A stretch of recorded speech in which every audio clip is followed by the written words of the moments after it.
Salut à tous, c'est Planck de la chaîne, bienvenue sur cette vidéo qui aujourd'hui va parler de nouveau de discipline, d'effort et de focalisation.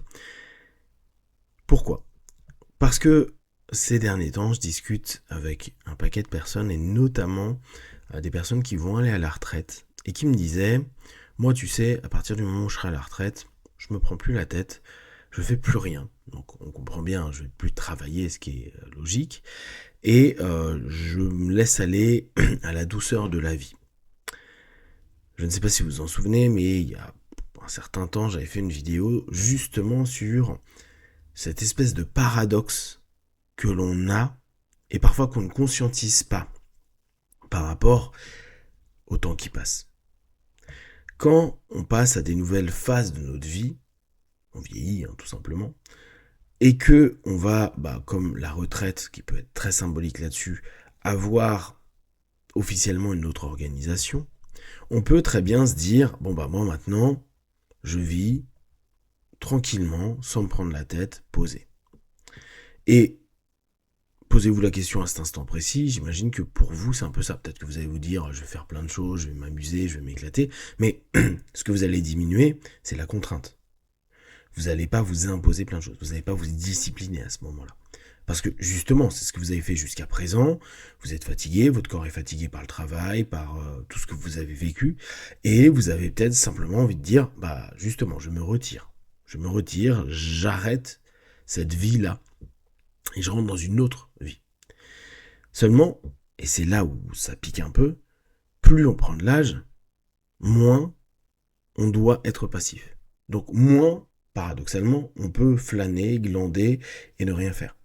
Vous allez me dire, si, j'ai pas d'obligation, donc je peux le faire. Oui. Seulement, pour la plupart d'entre nous, après il y a des exceptions, notre corps vieillit, bon ça, tout le monde, mais peut aussi commencer à se figer, à se tendre, à vivre les répercussions d'une vie de travail, d'une vie où il y a eu des émotions, des hauts, des bas, de la douleur. La notion de se dire, je ne fais plus d'efforts à la retraite ou à partir du moment où j'ai mon million, ou qu'importe quel moment, c'est paradoxalement la pire des choses à faire. Des personnes qui vont plus faire l'effort de sortir, de marcher, de rencontrer du monde. Et on sait à quel point le corps et la notion sociale est importante. Plein d'études montrent que les personnes âgées qui vont avoir beaucoup de contacts sociaux ou peut-être pas beaucoup, mais des contacts sociaux de qualité régulièrement ont un meilleur système cognitif et arrivent à mieux vivre jusqu'à la fin de cette vie-là. Du coup, ça nous impose, nous, et là vraiment je globalise, à un moment donné, de se dire, je vais faire paradoxalement beaucoup plus d'efforts. Peut-être pour pas prendre ce poids qui arrive plus facilement, peut-être pour récupérer différemment parce que les nuits deviennent plus courtes, on a peut-être plus de mal de dormir, peut-être pour ne pas commencer à subir son arthrose ou des éléments physio qui bloquent. Donc, pour ça, il va peut-être falloir développer un petit peu une nutrition spécifique, ou en tout cas prendre attention à sa nutrition. Va peut-être falloir marcher, bouger, faire de l'activité physique. Va peut-être falloir travailler sur soi et prendre attention à soi plus que quand, en fait, notre corps, on pouvait ne pas y penser. Les plus sportifs d'entre vous, vous vous en rendez certainement compte. Pour beaucoup, il y a un moment où le corps va dire « Ah ouais, mais en fait, là, je me rends compte que je me suis beaucoup entraîné, ou j'ai trop couru, ou telle chose. » Et d'ailleurs, c'est une des blagues où il y a beaucoup de personnes qui disent « Ah j'ai plus 20 ans parce que j'ai fait une nuit blanche. » Et ils en ont 30 ou 40, et j'ai du mal à récupérer. Donc on se rend bien compte que physiologiquement, il se passe quelque chose. Aussi au niveau cognitif.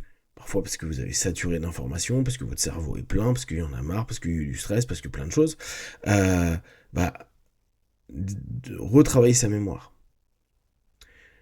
C'est très délicat de se dire, mince, je perds mes mots, je perds mes idées, je perds ma concentration, ma focalisation. Et tout ça pour maintenir une qualité de vie sur les dernières années ou décennies de vie, ça va demander cette discipline, ça va demander ces efforts, ça va demander cette focalisation. Prendre en compte qu'en fait, le moment où on se dit « Ah bah ça va, plus l'âge passe et moins j'ai à faire », parce qu'on a l'impression souvent, et vous avez déjà dû le constater, que la vie présentée dans les médias, dans les films, les séries ou autres, c'est toujours des quêtes. Et les quêtes commencent souvent quand il y a un enfant ou un jeune, puis un jeune adulte, puis la quête, la plupart se finit quand les personnes sont vieilles, ou en tout cas on voit même pas la fin. Bon, il y a certains films, c'est un peu différent, mais globalement, il y a une sensation de ce qui se passe après la quarantaine ou cinquantaine, on s'en fout.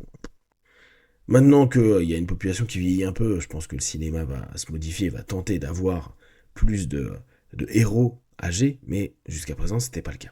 Du coup, il y a cette espèce de notion à avoir assimilé. La difficulté, c'est quand t'es à l'école, c'est quand t'es au lycée, c'est quand t'es à la fac, c'est quand tu cherches un boulot, c'est tes premiers boulots, c'est ta carrière. Mais c'est rarement...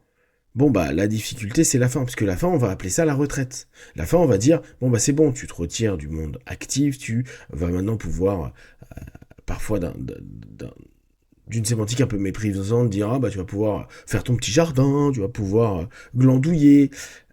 Ouais, mais paradoxalement, une personne qui est à la retraite, une personne plus senior encore, pour beaucoup, si elle veut maintenir une qualité de vie, parce que c'est ça le truc, bien sûr qu'on peut glander, bien sûr qu'on peut ne rien faire, le truc, c'est est-ce que ça va donner une qualité de vie?